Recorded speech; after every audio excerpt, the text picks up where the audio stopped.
Amalapuram MP Pandula Ravindra Babu మరోసారి వివాదాస్పద వ్యాఖ్యలు చేశారు.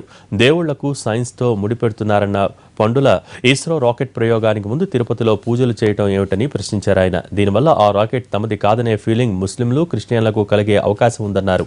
ఒకవైపు మతం, దేవతలు ఉండాల్సిందేనంటూనే మూఢనమ్మకాలకు మతమే కారణమన్నారు Pandula Ravindrababu. Science is a horse, feed it అంటే సైన్స్ మతం కాదు, దాన్ని పూజించొద్దు. సైన్స్ అన్నది ఒక గుర్రము, దాన్ని ఫీడ్ చేస్తే దానికి ఏమైనా తినిపిస్తే పరిగెడుతుంది. సైన్స్ ఆ రకంగా పరిగెట్టాలి అన్న విషయం మీద బోర్డు అబుల్ కలాం అన్నారు ఆ మాట. సో సైన్సు మతము వేరు. నేను చెప్పింది ఏంటంటే రాకెట్ లాంచ్ ఇది వేరు. తిరుపతి వెళ్ళి నమస్కారం పెట్టి పూజ చేయడం నేను చేస్తా, అది వేరు.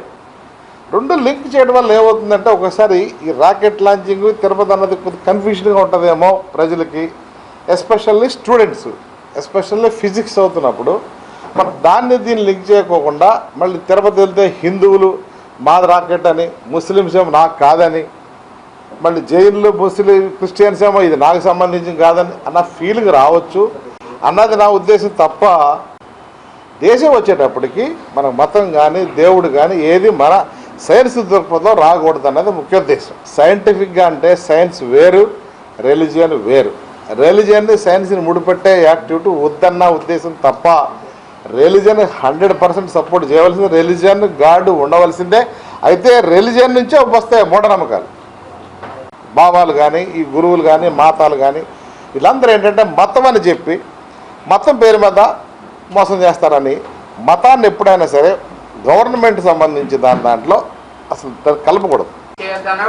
వినాయకుడిని మనం బంజారా దాంట్లో పడేస్తున్నప్పుడు చాలామంది కాళ్ళతో తోస్తాం, చూసారో లేదు మీరు చూసుంటారు. వినాయకుడిని అంతసేపు 20 రోజులు మనం పూజ చేసి ఎంతో చక్కగా చేసి దేవుళ్ళలాగా పూజ చేసిన తర్వాత ఆయన తీసుకెళ్ళి వాటర్లో పడేసే మంది ఎవరో చూసారా? ఏ రకంగా ఎంత ఘోరంగా మనకి ఎంత బాధ అనిపిస్తుందండి. అంత చక్కగా దేవుడిని తీసుకెళ్ళి అంత చక్కగా పూజ చేసి అంత చేసి చివరికి తోసేయటమా, కాళ్ళతోనూ చేతులతో తోసేసి వాటర్లో తోసేస్తే ఎంత తప్పుగా ఉంటుందండి. చాలా బాధగా అనిపిస్తుంది నాకు. ఇది ఇప్పుడు యూత్ ఉన్నారు కదా, యూత్ ఇండియాలో మన యూత్ ఉంది. యూత్ అంటే girls, boys, school going, college going ఉన్నారు. ఓకే, వాళ్ళందరూ బీరు విస్కీ తాగితే మీరు అందరూ ఒప్పుకోరు. నేను ఒప్పుకొని, నా కూతురు కానీ నా చెల్లి కానీ తాగితే ఒప్పుకోను నేను. కానీ ఇది బ్రేజర్, ఇది Bacardi Breezer Bacardi Breezer 97% marketed by only Bacardi company. నా ఫస్ట్ పాయింట్ ఏంటంటే ఒక్క బకాడియే ఎందుకు మోనోపాలీ చేస్తుంది ఈ ప్రోడక్ట్ని. తర్వాత ఇది ఆల్కపాప్ అంటారు, ఇది ఫ్రూట్ జ్యూస్ కింద ఫ్రూట్ ఫ్లేవర్డ్గా అమ్మేస్తున్నారు. యూత్ ఊరికినే దీనికి అడిక్ట్ అయిపోతున్నారు. ఇలా అడిక్ట్ అయిన వాళ్ళు ఆ తర్వాత మోటార్ సైకిల్ గడిపినా ఏ రకమైన బయటికి వెళ్ళి చేసిన ప్రమాదాలు ఎక్కువ జరిగిపోయి చచ్చిపోతున్నారు.